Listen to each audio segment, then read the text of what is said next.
mañana, que no será simplemente un sermón, sino que va a ser un estudio de la palabra de Dios.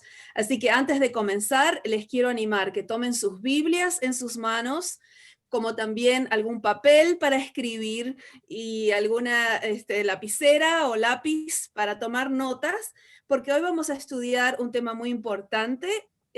Sorry me dijo que ustedes van a tomar la Santa Cena esta tarde y me pidió que por favor explique exactamente qué es la Santa Cena, por qué lo hacemos, y vamos a estudiar en un método histórico, narrativo, de qué quiere decir la Santa Cena, y vamos a ir a varios lugares de la Biblia, así que por favor tengan una Biblia con usted. Y antes de comenzar, quiero decirles que llamen a los niños de su casa, porque quiero empezar con un video que es para adultos, porque tiene muy profunda idea, pero está hecho con dibujitos animados para que también los niños empiecen a entender estas cosas. Así que si tienen niños, a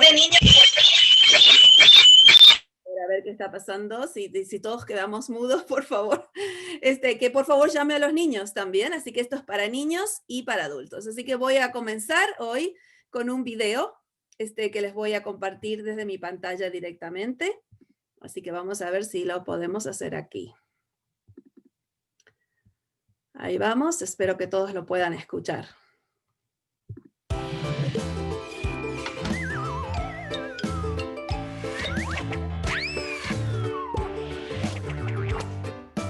Hola, soy Lizzie y quiero darte la bienvenida a Jesús 101 para niños. En el video de hoy vamos a hablar sobre la Pascua y el Éxodo. Puedes encontrar estas historias en Éxodo 12 y 14.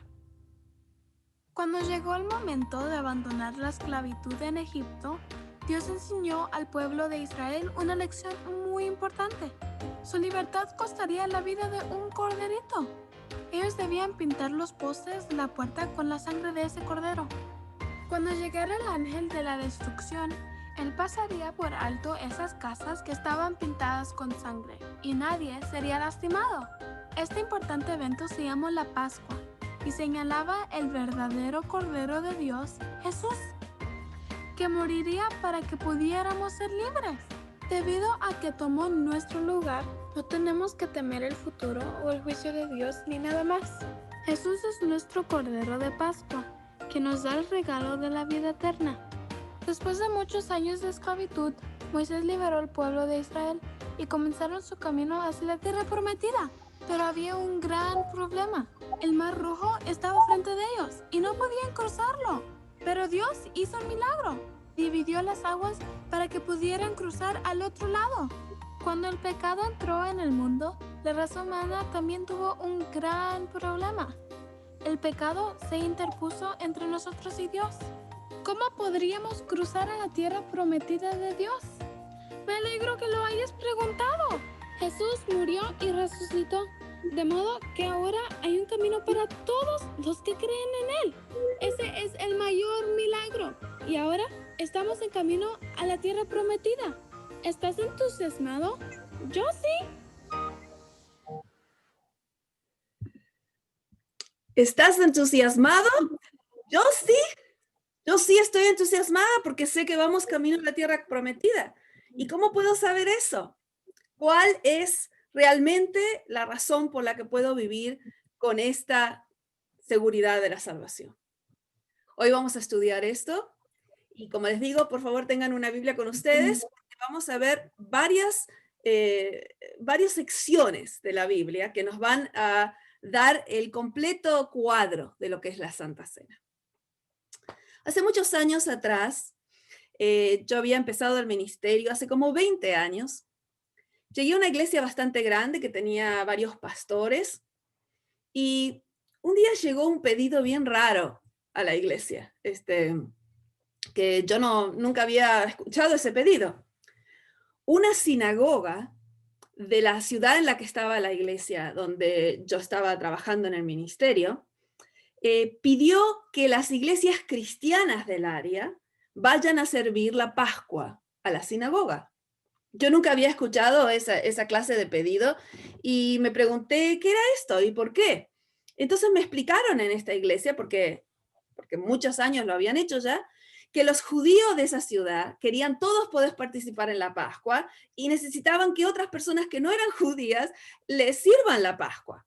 Así que nuestra iglesia cristiana, por supuesto adventista, con otras iglesias cristianas del área, fuimos a servir la Pascua, incluyéndome a mí. Así que yo fui a servir la Pascua, algo nuevo, diferente para mí. Y eran todos los detalles que había, desde la clase de pan que tenían hasta las hierbas amargas y diferentes cosas. Teníamos que lavarles las manos antes que coman el cordero y todas esas cosas. Lo que fue interesante para mí fue que encontré tantos símbolos de Cristo en esta ceremonia. Y yo, mientras estaba sirviéndole la Pascua a ellos, decía, ¿no será que esta gente se da cuenta de que esto y esto y esto y esto eran todos símbolos de quién es Jesús y que Él iba a venir y que iban a ser redimidos por su sangre? La historia de la Pascua se llama el Haggadah. Se los voy a mostrar porque yo compré un Haggadah que hay para niños. Esta es la palabra acá. Haggadah, si la quieren escribir. H-A-G-G-A-D-A-H. Esa es la historia, es una palabra en hebreo que quiere decir la historia. Y esta, por ejemplo, es una que venden ahora los judíos para que los niños, está toda hecha con dibujitos animados, para que los niños se acuerden de las plagas y cómo Dios abrió el Mar Rojo y por qué es que celebran la Pascua. Así que los niños tienen una parte en la Pascua, como dice Éxodo 12, le dicen, ¿qué es lo que estamos celebrando? Y entonces todos tienen que decir, estamos celebrando el Haggadah, la historia de cómo Dios redimió al pueblo de Israel, de Egipto. Es bien interesante. Si usted alguna vez durante la Pascua va a los supermercados del Ralph, aquí en Estados Unidos, que están basados en la cultura judía, va a ver que a la entrada tienen un librito en inglés y en hebreo, que es el Haggadah de la Pascua. Así que vamos a empezar allí, porque Jesús nos dijo lo importante que es conectar el Antiguo Testamento con el Nuevo Testamento, para entender por qué están allí en la Biblia, por qué está esta historia en la Biblia, qué tiene que ver con nosotros. No es simplemente una historia de algo que pasó hace muchos años, es algo muy importante personalmente para nosotros.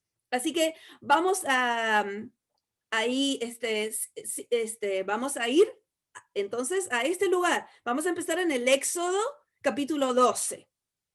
Acuérdense que lo que estamos haciendo, que es muy importante, es conectar los puntos del Antiguo Testamento hacia la cruz, porque toda la Biblia es el plan de la redención, no es simplemente historias desconectadas. Así que necesitamos poder conectarlos.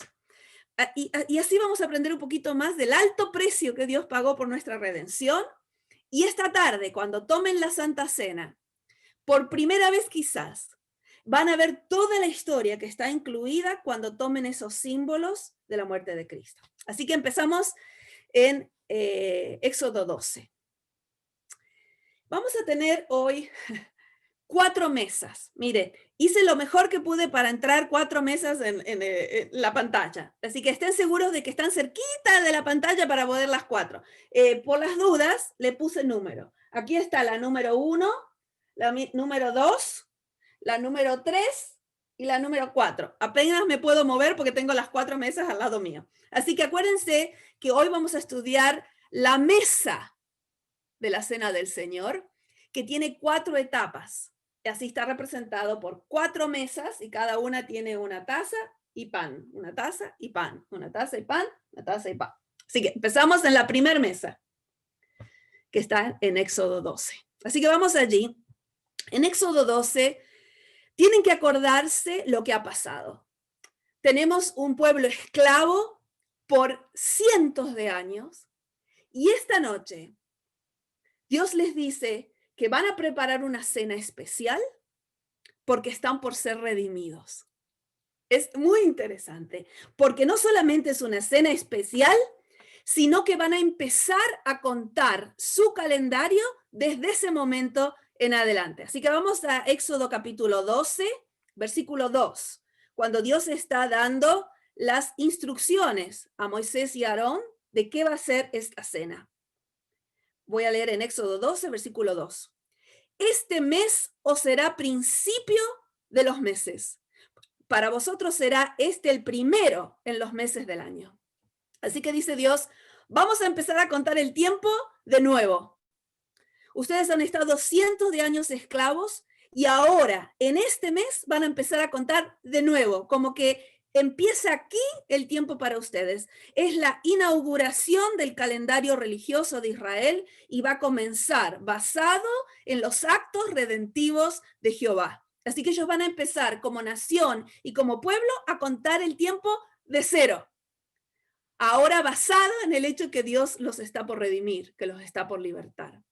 Y entonces tenemos instrucciones en detalle. Espero que antes de la Santa Cena de esta tarde puedan leer el capítulo 12 de Éxodo completo, porque tiene detalles que después, por supuesto, se van a cumplir en Jesús. Por ejemplo, versículo 5. El animal será sin defecto. Macho de un año lo tomaréis de las ovejas o de las cabras. Tenía que ser sin defecto el animal, porque por supuesto es un símbolo de Cristo, y Cristo, nos dice San Juan, que va a morir sin que le quiebren las piernas, como a los otros que eran crucificados, etcétera, etcétera, sin mancha física ni espiritual, en el caso de Jesús, ¿no? Y entonces, tenía que ser un cordero sin defecto. Versículo 8, aquella noche comerán la carne asada al fuego y panes sin levadura, con hierbas amargas lo comerán, y cada cosa tenía su símbolo, por qué iba a ser así la fiesta. Y entonces estamos en el versículo 11, estamos cómo va a ser esa comida, cómo va a ser esa mesa. Así que estamos en la mesa número 1, aquí en mi cuadrito aquí de las 4 mesas, estamos en la mesa número 1, y así la van a comer, versículo 11, Éxodo 12, versículo 11. La comeréis así, ceñidos vuestros lomos, vuestro calzado en vuestros pies, y vuestro bordón en vuestra mano, y lo comeréis apresuradamente. ¿Por qué? Porque es la Pascua de Jehová, o sea que estaban listos para irse. Tenían que estar vestidos, tenían que tener las sandalias puestas y listos, porque la liberación de Dios estaba por ocurrir. ¿Y quién iba a ser libertado? Bueno, esto es lo que es tan interesante de esta comida. Así que tenían que estar todos listos, vestirse, ceñidos los lomos, los calzados en los pies, el bordón en la mano. Lo comerían apresuradamente porque están por salir a la tierra prometida. Y entonces dice versículo 12, yo pasaré aquella noche por la tierra de Egipto, heriré a todo primogénito en la tierra de Egipto. Venían los juicios de Dios sobre Egipto, así de los hombres como de las bestias. Ejecutaré mis juicios en todos los dioses de Egipto, yo Jehová. Versículo 13.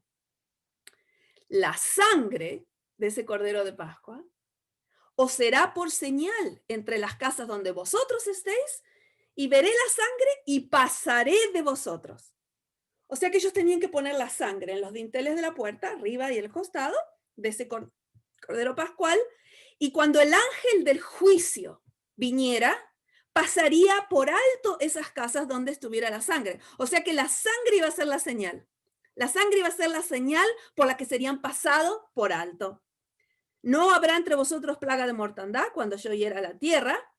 Y no solo va a ser una sola cena, sino que de ahí en adelante guardaréis esta fiesta solemnemente. Vamos a leer el versículo 14. Este día os será en memoria y lo celebraréis como fiesta solemne para Jehová durante todas vuestras generaciones. Por estatuto perpetuo lo celebraréis. Así que dice Dios, no se van a olvidar nunca más de la mesa número 1, porque yo los estoy por redimir. La sangre en la puerta va a ser la señal. Y ustedes van a comer esta comida sabiendo que empieza la vida de ustedes, porque empiezan a ser libres como nación, y yo voy a hacer un camino donde no hay camino, y lo van a seguir celebrando como aniversario de que yo los redimí. Es muy importante esto porque la sangre tenía que ser aplicada a cada casa. Vamos a leer un poquito más de Éxodo 12. ¿Estamos listos? Éxodo 12, voy a empezar en el 21 ahora. Éxodo 12, 21. Moisés convocó a todos los ancianos de Israel y les dijo, sacad y tomaos corderos por vuestras familias y sacrificad la Pascua. La palabra Pascua, les voy a decir un poquito de eso. La palabra Pascua, que dice que será en pasado, ¿se acuerdan que acabamos de leer pasaré de vosotros. El ángel del juicio pasaría por encima de donde estuviera la sangre. La palabra en hebreo es pasaj, pasaj. Cuando se transliteró al griego, como ustedes saben, se tradujo el Antiguo Testamento al griego 200 años antes que Jesús nazca, actually. El pasaj la transliteraron como pasja, pasja. Y ahí quedó la palabra Pascua en español. Así que es pasja, que quiere decir pasar por alto. El pasaj de hebreo es pasar por alto. Y en griego era pasja y quedó Pascua en español. Así que la palabra Pascua, pasar por alto. Entonces dice, ustedes van a sacrificar el cordero del pasar por alto. Versículo 22. Tomad un manojo de hisopo, mojadlo en la sangre que estará en un lebrillo y untad el dintel y los 2 postes con la sangre que estará en el lebrillo y ninguno de vosotros salga de las puertas de su casa hasta la mañana. Porque Jehová pasará hiriendo a los egipcios y cuando vea la sangre en el dintel, esta va a ser la marca, en los 2 postes pasará Jehová aquella puerta y no dejará entrar al heridor en vuestras casas para herir.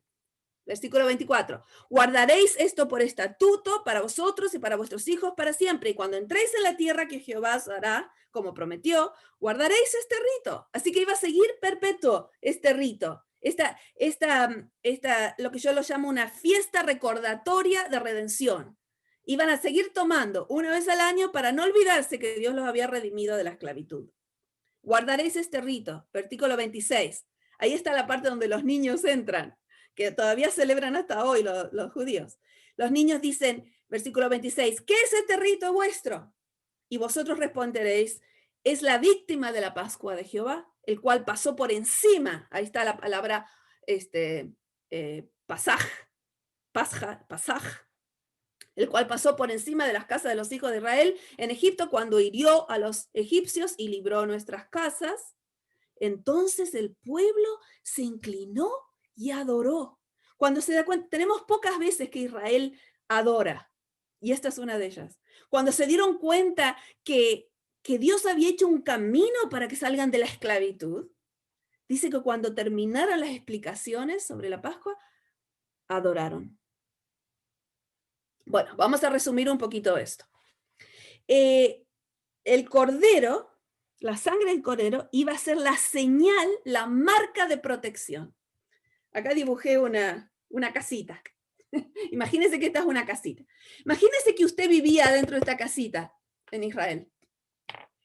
¿Cuánta sangre habrá puesto usted para estar segura que el ángel lo vio? Porque si usted tenía un hijo primogénito, usted va a querer poner mucha sangre arriba, mucha sangre en el costado y mucha sangre. No va a ser así un poquito de sangre por las dudas. No, usted va a decir, yo no quiero que nadie perezca en mi casa, así que le voy a poner sangre y sangre y sangre y sangre para que el ángel no se pierda que mi casa tiene sangre. Porque no quiero que muera mi hijo, no quiero que muera nadie en mi familia. No quiero que mueran ni mis animales primogénitos, no quiero que muera nadie. Así que yo voy a llenar de sangre para aplicarla a mi casa. Lo que es interesante es que el propósito de la sangre ya había sido explicado. Iba a ser la marca para la liberación, para que el juicio de Dios pase por encima de esa casa. Pero cada uno lo tenía que aplicar a sí mismo. O sea que no era algo que podían tirar unos baldes de sangre así por allá y por allá y por allá. Y bueno, no, tenía que aplicarlo a su casa. Tenía que aplicarlo personalmente a su casa. Y si usted tenía la sangre afuera, tenía la señal que le garantizaba que el ángel pasaría por encima y que usted sería liberado, redimido, en camino a la tierra prometida. Así que imagínese cuánto usted puso acá para estar seguro que el ángel vio la sangre y lo iba a pasar por encima. Muy bien. Ahora tenemos un cuadro más directo de lo que era la mesa número 1. Así que la mesa número 1, acá tengo una taza. ¿Cómo habrán tomado? Tenía varias copas, la Pascua. La copa de la redención era acordarse que Dios estaba ahora por redimirlos a través de la sangre del Cordero. y tenían pan sin levadura, y muy interesante, si quieren leer más después, que dice que salieron tan rápido que llevaban la masa en sus vestidos y no pudo leudar la masa, y entonces comieron después más panes cuando acamparon más tarde de esa masa que habían llevado sin levadura. Bueno, muy bien. Esta es la primera. Así que para estar seguro que entendimos, esta es la mesa en Egipto. Es la mesa que por cientos de años han estado esperando, la van a comer rápido, instituye la Pascua como la inauguración de su calendario religioso, que empieza con la redención del pueblo de Israel, y la comen con dos sentimientos muy específicos, con la seguridad de que el juicio de Dios no va a caer sobre ellos porque tienen la sangre afuera, y con el entusiasmo que están camino a la tierra prometida. Ambas cosas cuando están comiendo. La seguridad que van a ser pasados por encima y el entusiasmo de saber que están saliendo a la tierra prometida. Y por supuesto, ahora esta mesa número 1 se va a instituir como una fiesta recordatoria de redención para siempre. Muy bien, esa es la mesa número 1. La segunda mesa es la mesa que celebraron los judíos por cientos de años, recordando la primera mesa. O sea que la segunda mesa está en cualquier hogar judío por cientos de años. ¿Qué recordaban? Recordaban lo que Dios había hecho en la primera mesa. Cómo los había libertado, cómo la sangre los había hecho pasar por alto en el juicio y cómo Dios había hecho un camino donde no había camino.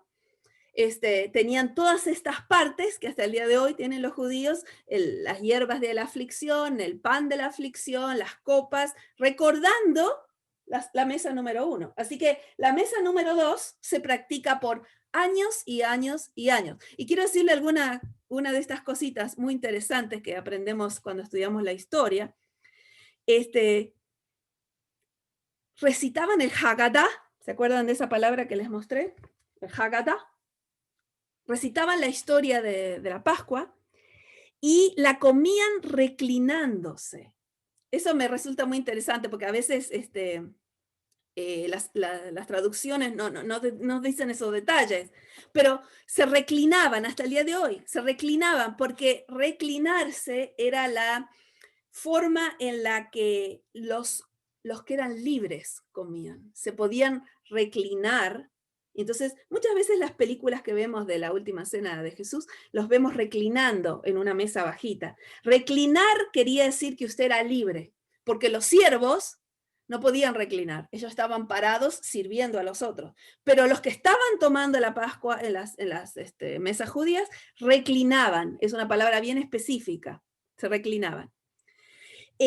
Tomaban el pan de la pobreza para acordarse de los padres en Egipto, todas esas cosas. Para esto los voy a llevar a Lucas. Así que vamos a Lucas. Les voy a mostrar en 3 diferentes evangelios esta fiesta que ellos estaban celebrando para recordar la primera mesa. O sea que la segunda mesa es la mesa judía que recuerda la primera mesa de Egipto, ¿no? Entonces vamos a Lucas capítulo 22. Jesús está tomando esta mesa cuando va a ser algo muy especial.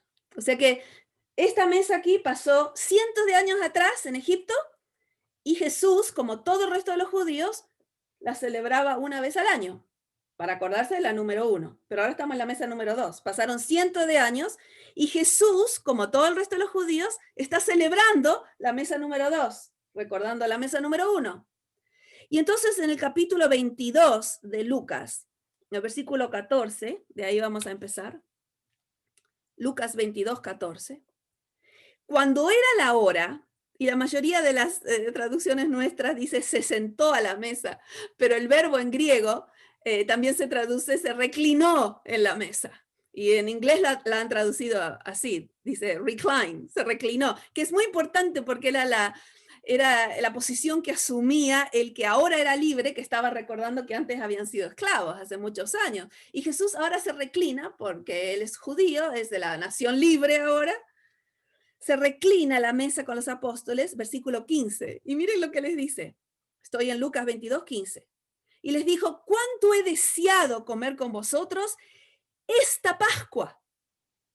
¿Cuánto he deseado comer con vosotros esta Pascua antes que padezca? Porque Jesús está en la mesa número 2. Está celebrando la Pascua que recordaba la primera Pascua. Yo quería comer con vosotros esta Pascua antes que padezca. ¿Por qué? Y dice algo bien raro ahora. No solo mira al pasado, sino ahora mira al futuro.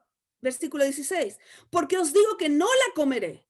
No comeré esta Pascua más hasta que se cumpla en el reino de Dios. Hasta que se cumpla. Pareciera que está diciendo cosas raras porque la Pascua ya se cumplió hace cientos de años atrás en Egipto. No, dice Jesús, hay otro cumplimiento. Y hay otro más. Entonces dice, yo voy a padecer en esta Pascua. Pero después no la voy a comer hasta que venga el reino de Dios. Versículo 17. Habiendo tomado la copa, dio gracias y dijo, tomad esto y repartidlo entre vosotros. Porque os digo que no beberé más del fruto de la vida hasta que el reino de Dios venga. Y entonces tomó el pan. Bueno, voy a parar un poquitito. Acuérdense que el Haggadah, la historia de la Pascua, era repetida año tras año tras año por cientos de años. Entonces todo el mundo lo sabía de memoria. Era como un versito, ¿no? Que hasta los niños sabían que tenían que decir, ¿qué estamos festejando en esta Pascua? Y entonces tenían que decir, le estamos festejando que Dios redimió, etcétera, etcétera. Entonces, imagínense a los discípulos bajando la cabeza así, esperando que Jesús, porque Jesús está dirigiendo la Pascua con ellos, y ellos ya saben todo en memoria. Él va a agarrar el pan y van a decir, este es el pan de la aflicción de nuestros padres de Egipto. Y después va a agarrar la copa y va a decir, esta es la copa de la redención de nuestros padres de Egipto. Pero están en el medio de la Pascua y Jesús cambia la historia. Agarra el pan y agarra la copa, como la han agarrado por cientos de años, y le da un nuevo significado. Y yo me los imagino a los discípulos mirando cuando Jesús cambia las palabras y diciendo, Jesús, te equivocaste de palabra. Nosotros sabemos lo que tenés que decir, porque es una historia que hemos escuchado por cientos de años, la sabemos en memoria. Y Jesús, en lugar de decir, agarra la copa y en lugar de el pan, en el versículo 19, y da gracias, como hacían siempre, lo partió, se los dio, y en lugar de decir, este es el pan de la aflicción de nuestros padres en Egipto, dice, esto es mi cuerpo. Imagínense los discípulos diciendo, ¿qué le pasa a Jesús que no se acuerda de la historia?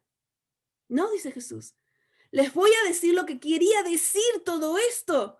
En realidad, porque yo soy la sustancia y aquello era un símbolo y yo soy la sustancia. Entonces Jesús le dice, el versículo 19, esto es mi cuerpo que vosotros es dado. De ahora en más, haced esto en memoria de mí. No lo van a hacer más en memoria de Egipto y de la redención que tuvieron en Egipto. No lo van a hacer más así. De ahora en adelante lo van a seguir haciendo porque este era un rito perpetuo, pero ahora van a entender que era acerca de mí.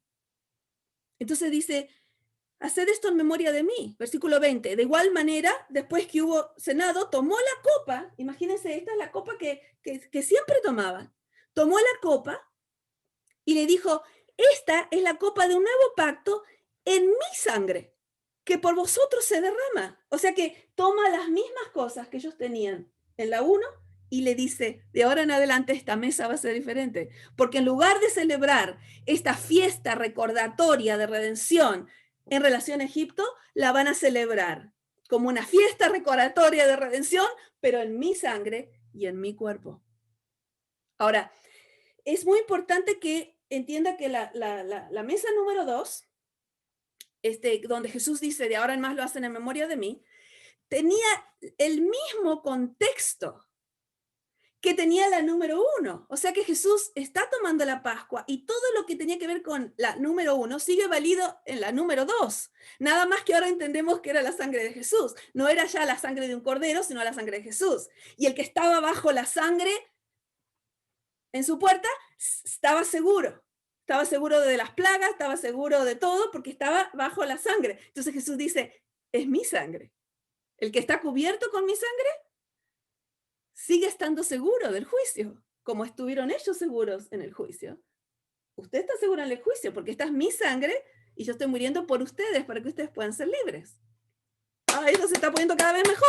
Entonces sigue la fiesta recordatoria de redención, sigue lo que era acá, pero ahora estamos en la segunda mesa y Jesús explica, de ahora en más, sigue siendo una fiesta recordatoria, pero es acerca de mí, me van a recordar a mí, lo van a hacer en memoria de mí. La tercera mesa es la mesa cristiana. Es la que van a ustedes participar esta tarde. Porque la mesa número 3 es la que recuerda la mesa número 2. Cuando Jesús dijo, de ahora en adelante van a celebrar en memoria de mí. Y la mesa número 2 estaba recordando la mesa número 1, que era el símbolo de lo que Jesús iba a hacer en la mesa número 2. Y la mesa número 2 dijo, sigan haciéndolo, pero ahora lo van a hacer en memoria de mí. Entonces, cuando vamos al tercero, que es el que van a hacer ustedes esta tarde en la Cena del Señor, van a tomar la copa, van a tomar el pan, sin levadura, porque seguimos con los mismos símbolos, lo van a hacer en memoria de Jesús, de la muerte de Jesús. Y van a recordar, cuando nosotros lo comemos y lo tomamos personalmente, estamos poniendo la sangre en nuestra casa. Estamos diciendo, no es simplemente la sangre para, sí, Dios salvó al mundo, es la sangre para todos, pero yo estoy aceptando que su cuerpo y su sangre son para mí. Estoy comiéndolos diciendo, yo estoy poniendo la sangre en mi vida como mi única salida del juicio. Yo voy a ser pasado por encima porque alguien murió por mí. Así que tomo como símbolo de la sangre de Jesús, como símbolo de su cuerpo que fue quebrado por mí, sabiendo dos cosas, que al comer este recuerdo del sacrificio de Cristo en la cruz, tengo la seguridad, digo otra vez, la seguridad que esa sangre me protege del juicio y el entusiasmo de que voy a la tierra prometida, porque él dijo que no va a volver a tomarla hasta que esté en la tierra prometida. O sea que mira para atrás al sacrificio de Jesús y me dice, sí, estoy segura, su sangre es suficiente. Y mira hacia adelante diciendo, y pronto estaré en la tierra prometida porque la sangre me dio la libertad. Gloria a Dios, es correcto. Entonces, vamos otra vez. Estamos en la mesa número 3. Es la que ustedes van a festejar esta tarde. Entonces, para la mesa número 3 los voy a llevar a 1 Corintios. Les dije que les voy a mostrar la Santa Cena en varios lugares del Nuevo Testamento. En Lucas se nos dice esto de que hagamos en memoria de Jesús. Pablo nos recuerda eso y nos dice, ¿por qué de ahora en adelante lo vamos a hacer? Y las dos dimensiones, que mira para atrás al sacrificio de Cristo y dice, es suficiente, estoy cubierta en mi puerta porque tengo la sangre. Y también mira hacia el futuro diciendo, Dios la va a tomar conmigo, otra vez en el reino. Así que vamos a 1 Corintios capítulo 11, que es el versículo que regularmente se usa para tomar la Santa Cena. Es de la boca de Pablo, de esto. 1 Corintios 11, empezando con el versículo 23. Ahora Pablo está ahora explicando. 1 Corintios 11, vamos a empezar con el 23. Porque yo recibí del Señor lo que también os he enseñado, que el Señor Jesús, la noche que fue entregado, tomó pan y habiendo dado gracias, lo partió y dijo, tomad, comed, este es mi cuerpo, que por vosotros es partido. Haced esto en memoria de mí. Ahí está hablando Pablo ahora. Asimismo, también tomó la copa, después de haber cenado, y dijo, esta copa es el nuevo pacto de mi sangre. Haced esto todas las veces que la bebiereis en memoria de mí. Pone el mismo énfasis que puso Jesús. Versículo 26. Así que todas las veces que comiereis este pan y bebiereis esta copa, dos cosas hacen. La muerte del Señor anunciáis, claro, porque estamos cubiertos de la sangre del Cordero. La muerte del Señor anunciáis hasta que Él venga. Así que cuando hagan todas las veces que lo hagan en memoria de Cristo, hacen dos cosas. Miran atrás hacia la muerte de Jesús y dicen, es suficiente, estoy cubierta. Y miran hacia adelante hasta que Él venga. ¿Por qué miro hacia el futuro? ¿Con seguridad? La seguridad me la dio la sangre de Jesús. Estoy tan segura como estaban los hijos de Israel cuando pusieron la sangre en la puerta, seguros que si estaban bajo la sangre, estaban cubiertos. Entonces dice Pablo, ahora en adelante, cuando lo hagan, lo van a hacer para memoria de Jesús. Y eso va a ser dos cosas. Van a anunciar su muerte y van a estar seguros de que vendrá. Muy bien.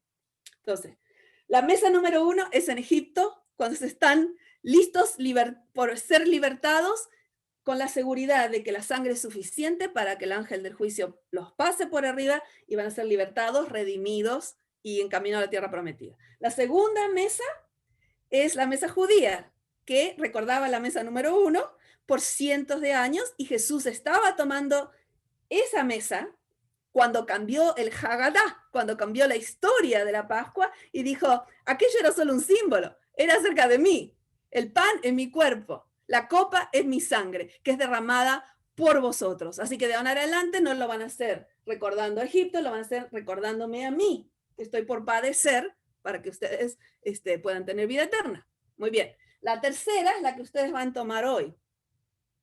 Es la que van a tomar, que llamamos la Santa Cena, que es también lo mismo que todas las otras veces, una fiesta recordatoria de redención en memoria de Jesús. Muy bien. Pero ven que tengo una más. Tengo una cuarta mesa. ¿Y qué es la cuarta mesa? Para eso los voy a llevar a Mateo. Mateo 26. Mateo, Marcos y Lucas, los tres cuentan la Santa Cena. Pero es interesante que cada uno le agrega o le omite algo. Y me resulta muy interesante algo que hace Mateo.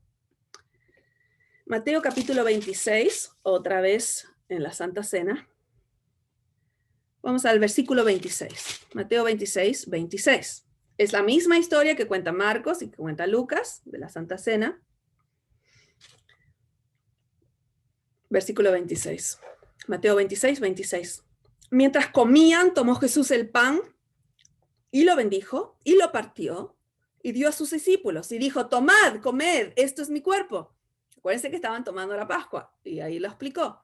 Tomad, esto es mi cuerpo. Tomando la copa y habiendo dado gracias, les dijo, bebed de ella todos, porque esto es mi sangre del nuevo pacto, que por muchos es derramada para remisión de pecados. Versículo 29. Y os digo que desde ahora no beberé más de este fruto de la vid hasta aquel día en que lo beba nuevo con vosotros, agrega Mateo, con vosotros en el reino de mi Padre. Marcos y Lucas hablan de que Jesús lo va a tomar en esa cuarta mesa, que será en el reino, que la tomará, para recordarnos a todo el alto precio que pagó por nuestra redención. Así que la cuarta mesa está en el cielo, porque Jesús dijo que la volvé a tomar. Pero Mateo dice, con vosotros, dice Jesús.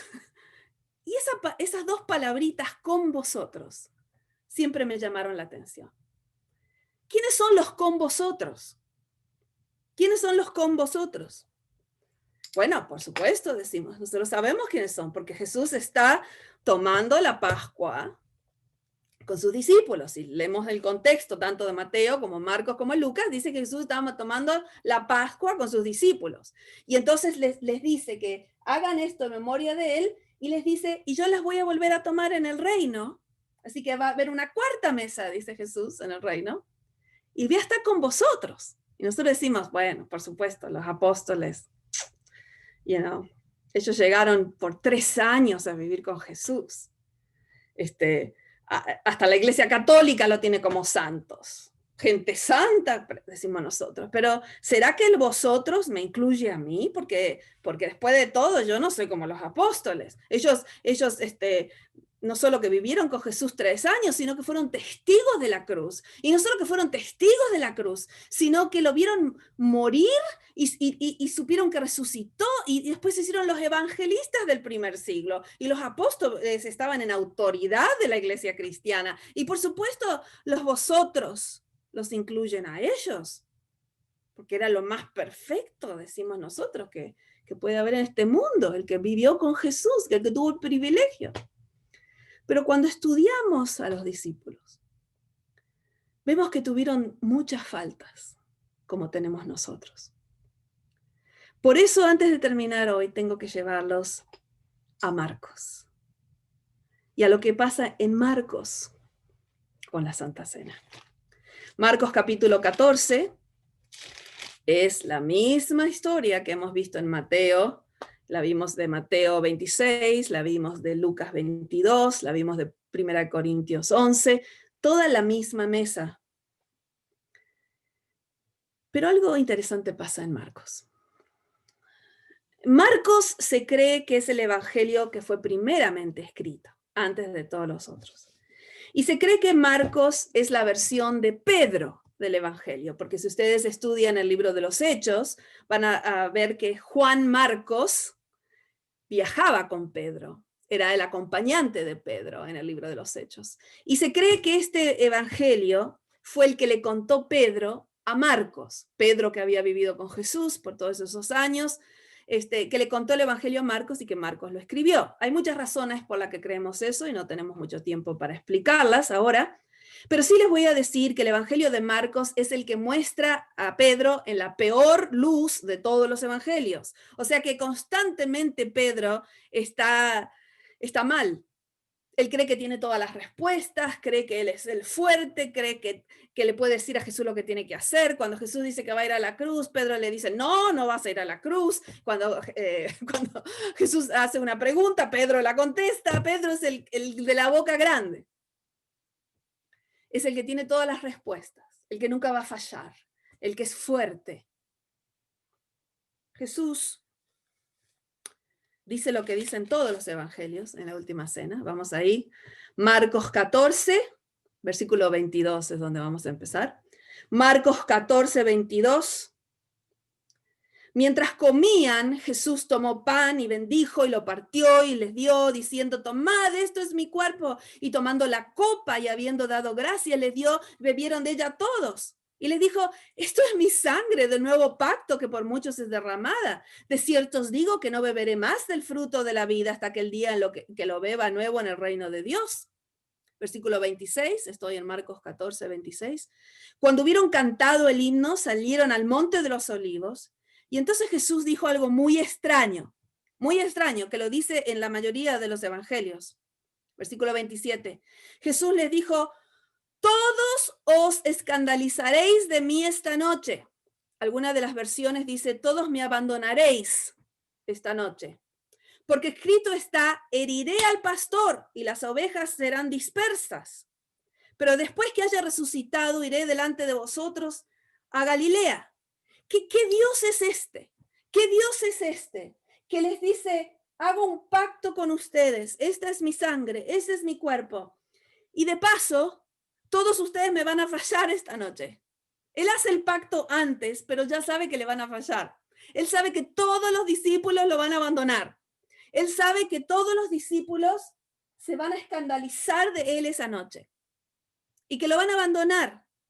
Y dice, porque está escrito, heriré al pastor y las ovejas serán dispersas. Pero después que haya resucitado, los quiero ver otra vez en Galilea. Estaré con vosotros otra vez en Galilea. ¿Qué clase de Dios es este que hace un pacto con personas que sabe que le van a fallar? Eso es algo que no puedo creer.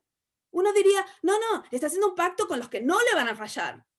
Pero no puede hacer un pacto con los que no van a fallar, porque todos somos humanos con naturaleza humana y hemos fallado todos. Y nadie califica para la salvación. Entonces Jesús hace un pacto con seres humanos que han fallado. Y les dice, pero cuando yo resucite, los veo en Galilea. Su sangre sería suficiente para cubrir la puerta de Pedro, de Juan, de Santiago, de Elizabeth, de Sori, de Varón, de Andrés, de Gilberto. La sangre de Jesús sería suficiente para cubrir mi casa y tu casa, aún la de los discípulos que iban a fallar terriblemente. Pero Pedro, con su bocota grande, Versículo 29 dice Pedro, aunque todos estos pobrecitos y débiles se escandalicen, yo no. Yo no necesito un salvador que habla de gente que le ha fallado para hacer pacto. Yo no voy a fallar. Yo no te voy a negar. Yo voy a ir contigo aunque tenga que morir. Vamos a leerlo. Versículo 29. Pedro le dijo, aunque todos se escandalicen, yo no. Acuérdense que Pedro le está contando esto a Marcos. Y le dice, no me vas a creer lo que yo dije. No me vas a creer, Marcos, lo que yo dije. Dije que a mí no me va a pasar. Versículo 30. Y le dijo Jesús, de cierto te digo que tú, ahora habla en singular, no ya vosotros. Ya le dijo a todos que le van a fallar. Pero ahora le dice a Pedro que tú, en singular, hoy, en esta noche, antes que el gallo cante 2 veces, me negarás 3 veces. Mas él, versículo 31, con mayor insistencia decía, si me fuera necesario morir contigo, no te negaré. Todos decían lo mismo. Y sin embargo, el último versículo del mismo capítulo, el capítulo 14, versículo 72, Pedro ha fallado, lo ha negado y está llorando. Versículo 72 de Marcos 14. El gallo cantó la segunda vez. Pedro se acordó de las palabras que Jesús le había dicho. Antes que el gallo cante 2 veces, me negarás 3 veces. Y pensando en esto, lloraba. Lloraba. Esto está en todos los evangelios sinópticos, Mateo, Marcos y Lucas. Sabemos lo que pasó. Sabemos que Pedro no fue el perfecto y que ninguno de los discípulos fue el perfecto. Que Jesús había hecho un pacto con gente imperfecta. Por eso necesitaba morir. No era un premio a su perfección. Era la sangre de la salvación. Era la sangre que haría que el ángel los pase por encima en el juicio, no porque no debían morir, porque la paga del pecado es muerte, sino porque alguien había muerto en su lugar. Pero solo Marcos nos cuenta lo que pasó en la resurrección en relación a Pedro. Cuando Jesús le dijo, tú me vas a abandonar, tú me vas a negar. Ahí te estaba hablando a ti y a mí. Tú, el que tienes la adicción sexual. Tú, la que tuviste el aborto. Tú, la que cometiste adulterio. Tú, el que nadie sabe lo que has hecho. Tú. A ti te estoy hablando. He hecho un pacto para entregar la sangre porque tú no te puedes salvar. Porque tú tienes una naturaleza pecaminosa. Así que tú tienes que hacer esto a menudo para recordarte que la única razón por la que vas a ser salvo es porque este era mi cuerpo y esta era mi sangre. Y cuando tú lo tomas, recuerdas que la única razón por la que estarás en el reino es porque yo morí en tu lugar. Pero por supuesto, Pedro ha fallado tan grandemente que no va a ir a Galilea. Jesús le dijo, después de morir, aunque todos se escandalicen y se vayan, los veo en Galilea, voy a estar con ustedes en Galilea, los veo a vosotros en Galilea. Pero por supuesto, Pedro con la boca grande se le ha cerrado la boca, porque ha fallado. Dijo, yo no, y aquí estaba, negándolo 3 veces. Entonces lo que dice Marcos, que le contó Pedro en la resurrección, es algo que me ha tocado a mí el alma. Marcos capítulo 16, empezando con el versículo 5. Van al sepulcro, es de la mañana de la resurrección. Jesús ya ha tenido su cuerpo quebrado por nosotros y ya ha dado su sangre por nosotros. Versículo 5, Marcos capítulo 16, versículo 5. Cuando entraron en el sepulcro, vieron a un joven sentado al lado del derecho, cubierto de una larga ropa blanca, y se espantaron. Versículo 6, estoy en Marcos 16, 6. Mas él les dijo, no os asustéis, buscáis a Jesús Nazareno, el que fue crucificado, ha resucitado, no está aquí. Mirad el lugar donde le pusieron. Versículo 7. Pero id, decid a sus discípulos, y esta frase que sigue no está en ningún otro evangelio. Id, decid a sus discípulos y a Pedro. Id a decirle a sus discípulos y a Pedro que Él va delante de vosotros a Galilea, allí le veréis, como os dijo. Yo me imagino esa mañana Jesús saliendo y diciéndole al ángel, no solo dile a los discípulos, específicamente menciona a Pedro. Menciona a Pedro porque él me ha fallado tan terriblemente. Menciona a Pedro y dile que mi sangre es suficiente para él, para que ha fracasado públicamente y grandemente. Dile a Pedro que quiero verlo en Galilea porque mi sacrificio es suficiente. Yo llamo a Pedro el evangelio en 2 palabras. Cuando Dios llama al que ha fracasado más grandemente. Y acuérdense que era la Santa Cena. Era cuando estaban celebrando la Pascua, que Jesús dice, este es mi cuerpo, esta es mi sangre. Y Pedro dice, no, yo no necesito. Yo no necesito ese pacto porque a mí no me va a pasar. Pero sí le pasó. Le pasó como me pasó a mí y como te pasó a ti. Todos los fracasos que hemos tenido en la vida. Qué hermoso entender que su gracia es más grande que mis fracasos. Qué increíble que es entender que donde abundó el pecado, sobreabundó la gracia. Qué increíble que es saber que Dios me llamó por nombre. Y yo me he convencido que esa mañana de la resurrección, Jesús no solo dijo, dile a los discípulos y a Pedro. Estoy convencido que dijo, y a Elizabeth. No te olvides de decirle a Elizabeth. Y yo lo llamo el evangelio del nombre a Marcos, que me recuerda que Jesús me llamó por nombre y me dijo, sí, has fallado tantas veces, Elizabeth, pero ¿sabes qué? Mi sangre es suficiente. Así que yo llamo esto el evangelio del nombre, el que me recuerda que Jesús me llamó por nombre y que te llamó a ti por nombre, específicamente a ti que hiciste eso, sí, eso que estás pensando, que te descalifica para la vida eterna. Jesús dice, con más razón,